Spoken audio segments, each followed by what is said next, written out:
Good evening and welcome to Tucker Carlson tonight. Mid-fall elections are coming up and a lot is at stake, and not just on the policy questions. If Democrats win, and at this point that could definitely happen, maybe it's even likely to happen, they will immediately try to impeach the president. Now, they claim they're not planning to do that, but that's untrue. They've wanted to impeach Trump since the day he took office. The first crime they alleged, you'll remember, was collusion with Russia. Then they claimed obstruction of justice for firing Jim Comey, because firing people in the federal government is by definition obstruction. After that, they fantasized about impeaching the president for the supposed crime of pulling out of the Paris Climate Accords. Then it was the immigrant family separation. And then it was the Helsinki press conference with Vladimir Putin, which they told us was treason. Now there's the news this week that Trump paid off an ex-girlfriend in an extortion scheme. They're claiming that's impeachable, too. No doubt there will be other high crimes they tell us about in the near future. The pretext doesn't really matter, actually. Democrats want to remove Trump from office because they hate him. That's the reason. If they get their congressional majority back, they will start that process on day one. They will have to do that because their base demands that they do that. Look at the polls. That tells you the whole story. Republicans, of course, are horrified by all of this, but they shouldn't be horrified by it. Unlike a special counsel investigation or sabotage by career federal bureaucrats, impeachment is legitimate. It is a constitutional process. If you think a president has committed high crimes, you impeach him. That's what the document tells us to do. You put him on trial in Congress, you present your evidence, you let the Senate decide guilt or innocence. There's nothing secretive about it or stealthy. It all takes place in public. It is a totally transparent process. Voters get to decide what they think, and then they render their judgment at the ballot box. Last time Congress impeached a president, voters did not like it at all. They punished the party that did it, the Republicans, in the midterm elections of 1998. That was 20 years ago, but Democrats, who have a long memory, remember it well. And that's why they're lying about their intent to impeach Trump right now. Democratic lawmakers act like the thought of impeachment has barely crossed their minds. Impeachment? Really? What? It's the same tactic they use with immigration and so many other issues. Hide their real goals and hope the country doesn't notice. Well, we have noticed. So let's have an honest debate about it. Joining us now is Christy Setzer. She's president of New Heights Communications. Christy, thanks for coming on.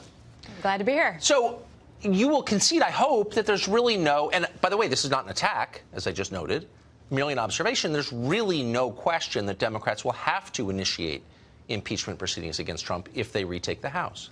I'm not sure about that. What I do think is that Democrats want some measure of accountability. I think that we've been extremely frustrated, not to put too fine a point on it, by the last 20 months in which no matter what Trump has done, whether it has been a series of things that most Americans find immoral or un-American, or even at this point actively criminal behavior, Republicans have sat on their hands and done nothing about it. We've seen hearing after hearing on Hillary's emails, but none on, let's say, to get to the bottom of the Trump Tower meeting. Well, there has been quite a, I think we've covered it maybe every night for the last year and a half, this Russia investigation, two of them actually, one initiated by Congress, the other by the special counsel. But I just don't understand why everyone's so embarrassed of impeachment. That is the constitutional remedy. It's a political process. It's designed to be a political process. The rest of us can participate in it by voting. Why are we lying? Why are Democrats lying about impeachment? Oh, well, we're not really sure. Of course you're going to impeach him. You should impeach him. If you think he committed crimes, impeach him. Why is that a scary thing to say? Because it's one of many options, right? Right now, we're looking at several different ways, I believe, that the president could be held accountable. The biggest one and the most salient one, I think, for most Democrats are the November elections, in which, yes, there will be measures to hold the president accountable if Democrats take back the House and, hell, maybe even the Senate. But the other way is judicial accountability. We are now talking about a president who has potentially committed crimes. He was the unindicted co-conspirator in Michael Cohen's case. But before I ask you about that crime, let me just ask for the third time this question. Why not just say the most accountable form of accountability is impeachment, because it's transparent, unlike the legal proceedings we're watching, certainly unlike the creepy special counsel investigation. There's nothing hidden about impeachment. You present your evidence in public in an open court. Why are Democratic leaders lying about that? Well, we're not really sure. If you think he committed crimes, why wouldn't you impeach him? What is the answer, honestly? I think the answer, honestly, is that some people have called for that, but the political reality is that you take 67 votes in the Senate. Oh, the public doesn't like it. Oh, I get it, because if there was broad public support for it, then you would do it. But if he's such an obvious criminal, why isn't there public support for it? Well, the real question is, why isn't there Republican support for it, right? That is the political reality. Because their voters don't want it. That's why. Yeah. I mean, it's pretty simple. It's a political process. But why wouldn't they want it, given that, again, the president has committed a crime, they disagree more with than you. one federal crime? Because they disagree with you. And disagreement is still allowed, despite the left's attempts to criminalize it. We're allowed to disagree still for this brief moment.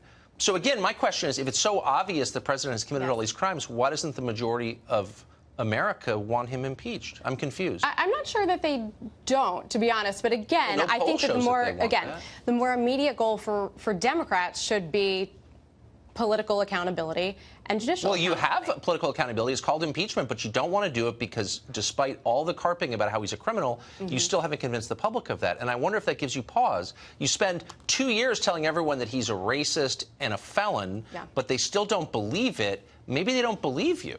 I think that the views on actually are changing. If you look at the Democratic base, for example, they actually do want that, and the majority of independents do as well. But at the same time, again, I don't think that that should be the only option. No, but it's the legitimate one. It's rather than use entrenched career federal bureaucrats to undermine the president in really the least legitimate possible way. Why not just man up and do it in an honorable constitutional way?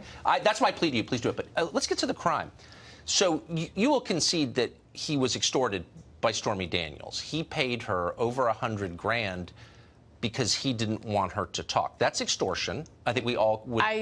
No, that is paying off a porn star to keep silent about something that he. Why is that not extortion? If I say I'm going to tell the public about something bad you did unless you pay me money, that's called extortion.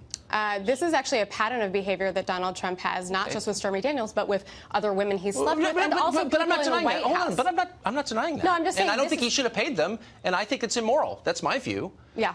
But paying someone to keep quiet, if I demand that you give me money in order to be quiet, I'm extorting you, I'm blackmailing you, which is itself a crime. Why would you support that? What I don't support is the fact that in Donald Trump's White House, and I believe this is unprecedented, he has asked for not just NDAs from everybody who works there or was on the campaign, but also non-disparagement agreements, which means that nobody who But hold on, you're not answering my question. No, I am. I'm saying this is the way he operates. Okay, this is the way he operates. But he paid her, or else she was going to besmirch his reputation. That's extortion. Okay.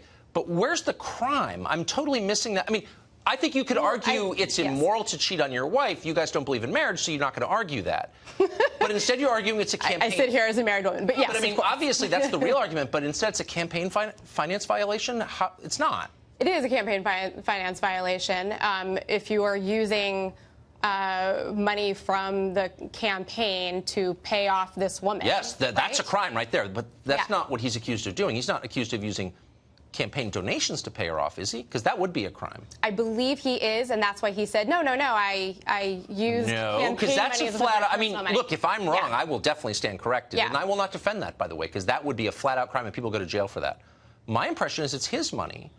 That's nothing to do with the campaign. I think that is what he said, although the story, as you know, has changed quite a bit from I didn't know anything about it to I learned about it later. My producers who are on this say there's no evidence that he used campaign funds. Again, that would be a crime, and I would be the first to say he should be prosecuted for that. Okay. But no one's listening. So why is it a crime to accede to an extortion demand? I'm totally, honestly confused. The reason why people have been very exercised about this is because this happened at a really suspicious time, right? It happened October before the election, so a couple weeks, let's say, right after the Access Hollywood tape had come out and had truly, truly damaged his candidacy to the point of people wondering if he was actually going to have to drop out or something. Well, he won anyway, right? So it was going to be coming out potentially at the same time. He wanted to make sure it didn't. Okay, so that is what it is. So you're saying that if people had election. found out that Donald Trump might have committed adultery, something he bragged about on Howard Stern multiple times, that they wouldn't have voted for him, even after they saw the Access Hollywood tape where he bragged about his low sexual standards. So, like, actually what you're saying doesn't make any sense at all. That's actually the case, though, is that his ratings, his approval ratings dropped significantly. His polling